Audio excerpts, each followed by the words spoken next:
Jammu and Kashmir. Security forces gunned down 6 terrorists in 2 separate encounters in Jammu and Kashmir this week. 3 in Shopian on Tuesday and another 3 in Pulwama's Tral area on Thursday morning.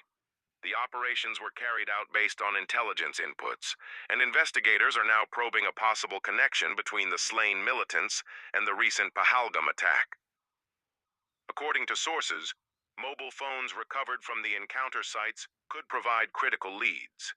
These devices have been sent for forensic examination to determine if the militants were involved in the Pahalgam incident. Inspector General of Police V.K. Virdi confirmed investigations are underway to find out whether the slain militants had any connection with the Pahalgam incident. Terror affiliations revealed.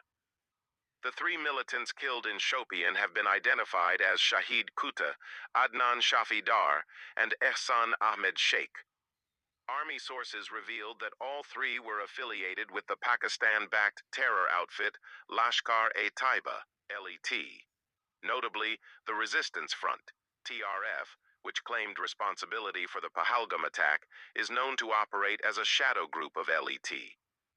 Meanwhile, the 3 terrorists neutralized in Pulwama were associated with Jaish-e-Mohammed, GM.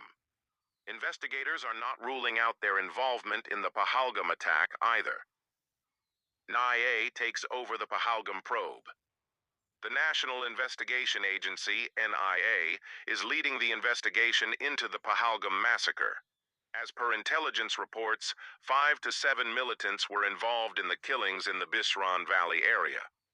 The NIA has identified several suspects and released sketches of key individuals. Properties of 2 identified suspects, Asif Sheikh from Pulwama and Adil Thokar from Anantnag, have already been demolished. Interestingly, investigators traced Adil through the mobile phone data of militant Junaid Bhatt, who was previously killed by security forces for conspiring to attack the Sonmarg tunnel.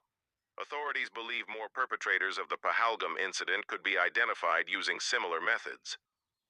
India responds with Operation Sindoor.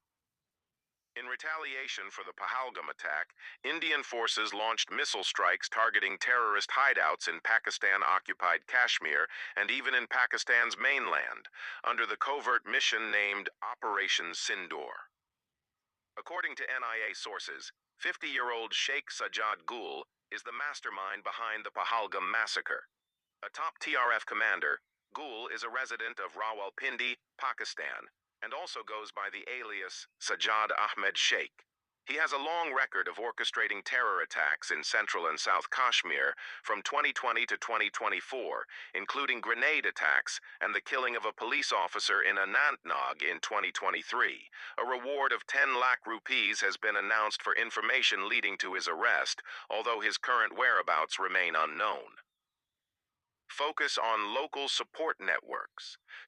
Security agencies believe that the prolonged ability of militants to evade capture suggests ongoing local support.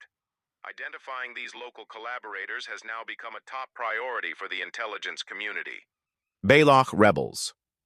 Hopeful after India's victory in Operation Sindoor. Rebels leading the Baloch self-determination movement are optimistic about a favorable resolution to their struggle following India's recent military success over Pakistan in Operation Sindoor, sources have reported. Baloch groups see India as a strategic counterbalance to Pakistan. In light of recent events, the Baloch Liberation Army, BLA, has appealed to India for diplomatic recognition and material support, reaffirming their commitment to the fight for an independent Balochistan. Shillong. The Meghalaya government is rolling out tourism projects worth over 1,000 crore rupees, encouraged by a significant growth in the state's tourism sector. Speaking at an event on Thursday, Chief Minister Conrad K. Sangma said, Shillong and Meghalaya have emerged as top travel destinations for both domestic and international tourists. Noting that Meghalaya has 2 5-star hotels, he said plans are afoot for the establishment of 3 more luxury hotels in Shillong. He revealed that some 700 homestay projects are underway. He said the government aims to increase this number to 2,500 in the near future, given increased footfall of tourists. On infrastructure development, Sangma said the expansion of the Shillong Airport at Umroi is expected to begin by September this year and be completed by May 2027. Once operational, airlines such as Indigo and SpiceJet are expected to operate direct flights from major cities like Mumbai, Delhi, and Hyderabad. The Chief Minister emphasized that this development will be a game changer, enhancing not only tourism but also trade and logistics, as the state will be better connected to the rest of the country and potentially the world. He announced plans for a skywalk project at Mokdok that will feature a translucent glass walkway offering panoramic views of the valley. He said a rain museum is being planned in Mawsynram. State gears up to welcome 18 lakh tourists. The state government is hoping to get around 18 lakh tourists this year, given that many tourists are opting for the Northeast and Meghalaya after the terror attack in Pahalgam.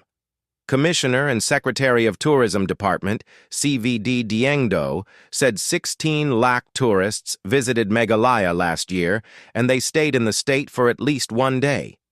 In the pre-COVID times, Meghalaya had received around 12 lakh tourists.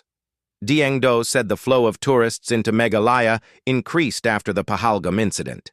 He cited Meghalaya's improved connectivity as another reason behind this. He also said that the tourists are not only visiting famous places like Dauki and Sohra, but also other sites. He said Mawphanlur is now packed with tourists, and the government is trying to create new tourist locations. He said the work on the Shillong Ropeway project has already started. The project will connect Shillong with the Shillong Viewpoint, which is a famous tourist spot. In addition, ecotourism projects like resorts and integrated hospitality and convention centers are also being constructed. One of the most iconic projects will be the Skywalk. It will further enhance tourists' experience in the High Court of Meghalaya has directed the state government to hand over the land for the Shillong Airport expansion project to the airport authorities within 2 months. A division bench of Chief Justice Indra Prasanna Mukherjee and Justice Wanlura Diengdo, which heard Additional Advocate General K. Khan, Deputy Solicitor General Dr. N. Mozika, and Advocate and Amicus Curiae P. Yobin, appointed by the court in this writ, also offered to appoint a special officer or commissioner to effect the procurement of land from the individual owners by the state government, if required. By an order dated 30th April, 2025, the court had directed the state government and central agencies to file a report with regard to the action taken in terms of the previous orders.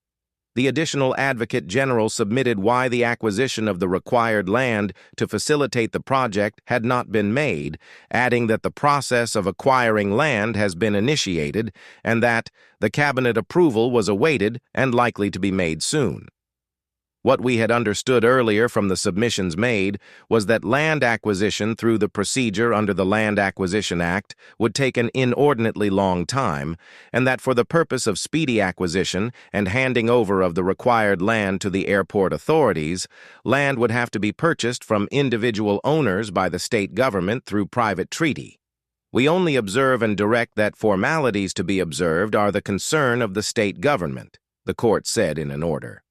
What the court mandates is that after observance of all formalities, the land should be handed over by the state to the airport authorities, not later than 2 months from date, the order further stated. It was ordered that if there is any impediment or difficulty in compliance with this direction, the state government will bring it to the court's notice by an application well within the period of 2 months. If required, we shall appoint a special officer or commissioner to effect the purchase of land from the individual owners by the state to be handed over to the airport authorities, the order said. The Deputy Solicitor General submitted that personnel from the Office of the Director General of Civil Aviation, DGCA, held meetings with the Shillong Airport authorities with regard to some technical matters, and in that meeting, it transpired that there were some obstructions in the flight path to the airport which were required to be removed by the state. The court directed the state government to hold consultation with the DGCA and do the needful within the said 2-month period. Further, it directed the central government to go ahead with the tender process in this period for building or renovating the airport's infrastructure to facilitate the project so the work can commence immediately on completion of possession of the land. The court expressed the hope and desire that the Shillong Airport expansion project will make a substantial progress by July 15, 2025. Jaishankar thanks Taliban for condemning Pahalgam terror attack. India on Thursday welcomed Afghanistan's rejection of attempts to create distrust between the two countries as External Affairs Minister S. Jaishankar had the first-ever interaction with Taliban's acting foreign minister, Amir Khan Muttaqi. Jaishankar also thanked Muttaqi for condemning the Pahalgam terror attack.